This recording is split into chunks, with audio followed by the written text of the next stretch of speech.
Bagi sebagian orang, meninggalkan tanah kelahiran tercinta adalah pengorbanan yang cukup besar. Demikian juga Iwan, pria yang lahir 26 November 1972 ini. Keterbatasan ekonomi menuntut Iwan untuk meninggalkan Bangka menuju Surabaya.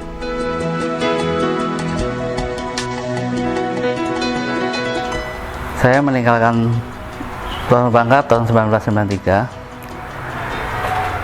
Alasan saya meninggalkan Bangka karena waktu itu di tahun 93 di Bangka kurang ada kemajuan, jadi saya merantau untuk mencari pengalaman baru. Kebutuhan belum mencukupi lah, jadi masih rumah waktu itu pun masih ngekos ya.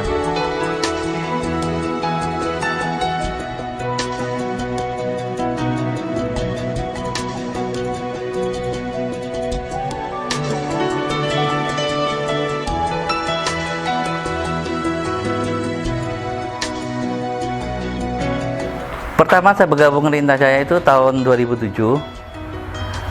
Saya dikenalkan sama pimpinan saya di Pak Oles, itu bernama Pak Septian, orang Bengkulu, itu kenal sama Pak Rudi, komandannya Surabaya. Pak Septian bilang, mau nggak cari tantangan baru sebagai salesman juga di elektronik di perusahaan Intan Jaya? Boleh juga. Terus saya dikenalin lah sama Pak Rudi waktu itu.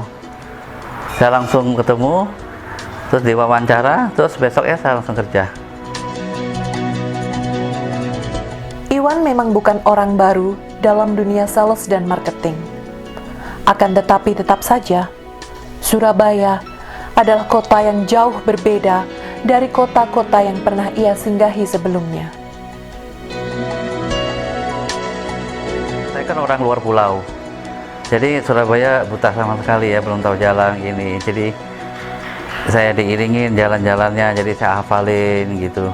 Lama-lama ya saya hafal juga areanya Surabaya.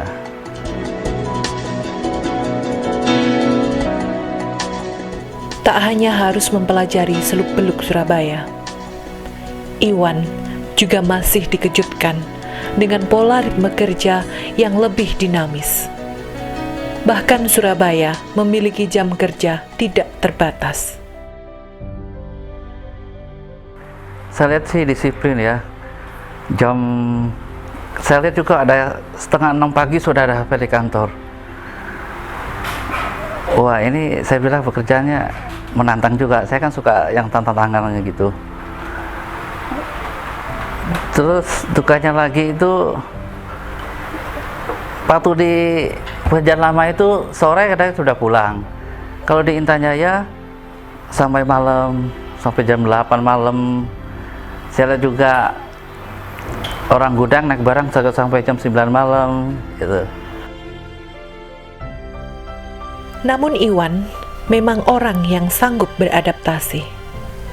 Dengan lincah dan cerdas, ia menyesuaikan diri dengan dunia kerjanya yang baru. Memang awal-awal mula Pak Iwan ini tidak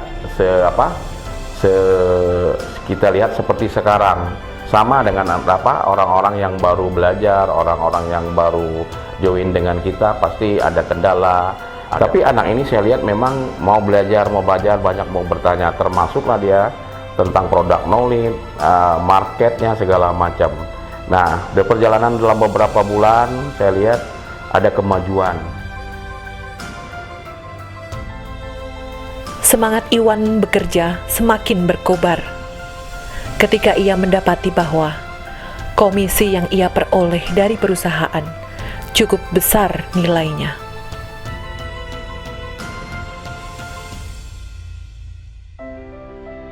Pertama saya jual itu showcase. Kalau di sini istilahnya lemari pendingin. Itu pertama. Waktu itu saya ngomongnya dari pendingin minuman. Ya, karena tokonya besar ya. Jadi dia tuh punya showcase punya, tapi sudah ya jelek lah ya, jelek, terus kecil.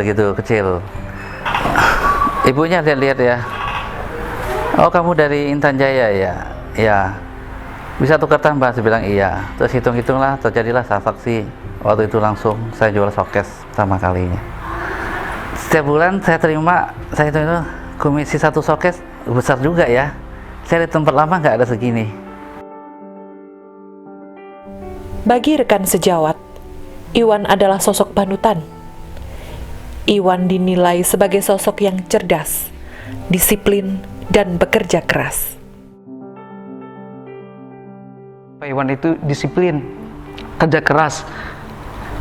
Dia tidak mengeluh. Kalau ada kendala, dia anggap kendala itu adalah motivasi ke depannya.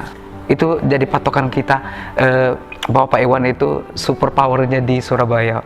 Saya pernah dengar kata Pak Iwan, kita kerja di sini nggak perlu modal. Modal kita apa? Usaha, bicara. Kita cuma menjemput rezeki aja, gimana cara taktik kita.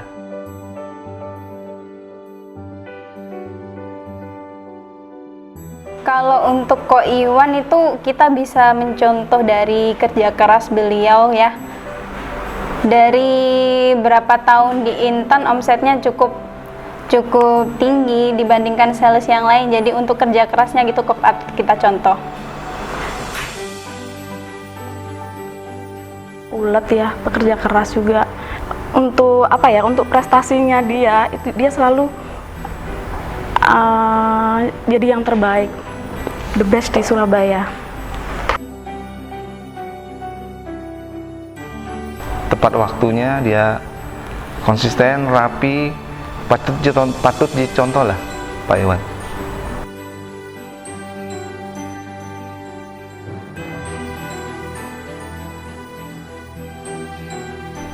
Tak ada sukses yang diraih tanpa pengorbanan. Demikian juga Iwan. Tanpa kata menyerah, rintangan dan hambatan satu persatu ia lalui.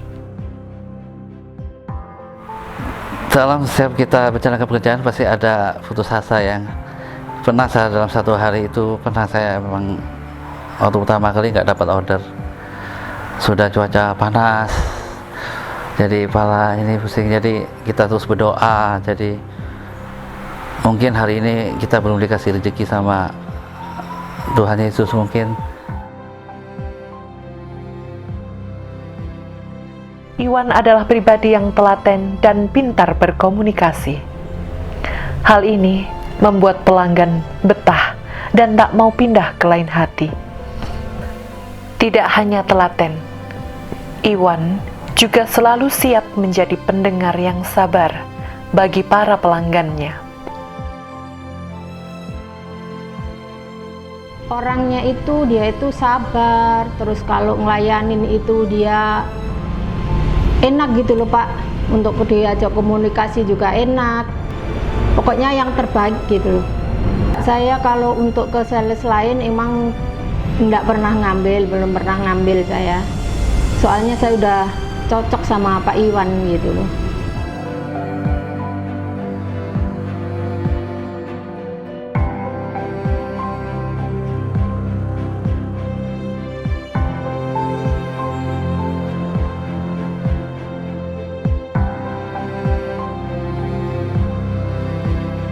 Kini, Iwan tak perlu risau. Hasil kerja kerasnya telah terwujud dalam bentuk rumah dan mobil pribadi. Bahkan Iwan masih berkeinginan untuk terus membahagiakan orang tua dan keluarganya. Puji Tuhan, saya selama kerja di Intan, saya sudah bisa beli rumah, bisa beli mobil, juga bisa menyelamatkan anak-anak saya. Jadi kehidupan saya sampai sekarang puji Tuhan tercukupi. Saya jalan ke luar negeri, yang terakhir saya ke Eropa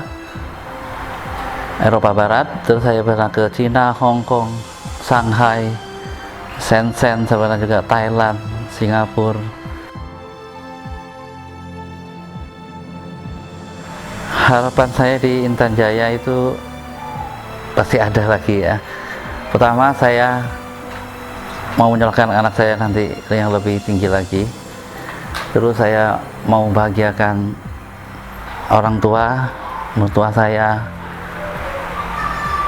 Maaf, bapak saya, mama saya memang sudah nggak ada, tapi saya masih punya mertua, punya saudara, dan juga membahagiakan orang lain juga.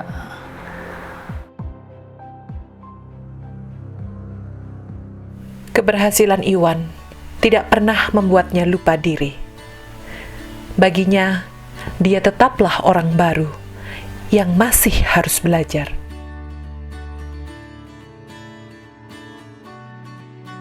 Dia mulai naik gitu, dia mulai nggak terkejut dengan mulai penghasilan gitu. Kebanyakan orang memang ketika mendapatkan uang begitu banyak, kadang-kadang tidak jarang ngomong dia sering lupa diri, bahkan emosionalnya lebih menanya. Tapi kalau Iwan inilah orangnya sifatnya tenang, kemudian dia bisa mengelola keuangannya juga, kemudian dia selalu rendah hati. Inilah yang tidak dipunyai orang-orang pada umumnya.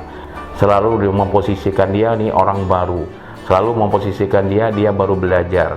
Nah, ini yang tidak dipunyai oleh orang-orang yang sudah lama. Dan dia tidak pernah masuk ke zona nyamannya, ke comfort zone, sehingga dia merasakan harus melakukan pergerakan terus, harus menawar terus, seperti layaknya orang-orang baru belajar. Nah, ini yang paling penting, ya perlu dicontoh juga, ya Iwan, kenapa kok dia bisa bertahan, bisa eksis sampai sekarang. Bagi Iwan, kunci dari kesuksesan adalah disiplin, kerja keras, dan memiliki pemikiran terbuka agar terjalin kerjasama yang baik, bukan hasil yang menjadi tujuan akhir, tetapi bagaimana Iwan menjalani setiap proses untuk mencapai keberhasilan. Saya harus kerja keras, saya harus disiplin, juga saya harus mendengarkan kata orang lain, juga saya harus mendengarkan kata komandan, trainer, semua divisi, karena pekerjaan ini harus didukung oleh semua divisi. Kesuksesan itu nggak bisa diri sendiri, harus didukung semua pihak. Karena kan model kayak gini kan nggak langsung, butuh proses. Bayi pun nggak mungkin bisa langsung jalan, jadi butuh proses. Jadi butuh proses kita untuk menuju kesuksesan.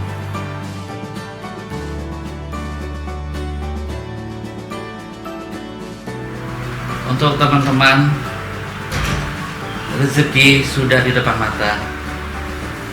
Jangan kita sia-siakan. Kerja di mana lagi kalau bukan di Gemilang Jaya yang bisa kita peroleh, bisa tur ke luar negeri, bisa menghasilkan penghasilan yang besar, produknya multi produk, semua produk kita jual. Untuk Intan Jaya Surabaya, teman-teman semua, berjuanglah, harus mendengarkan kata komandan, trainer, semua divisi, staf. Rezeki yang di depan mata jangan disia-siakan. Ayo kita berusaha. Intan Jaya Surabaya. Intan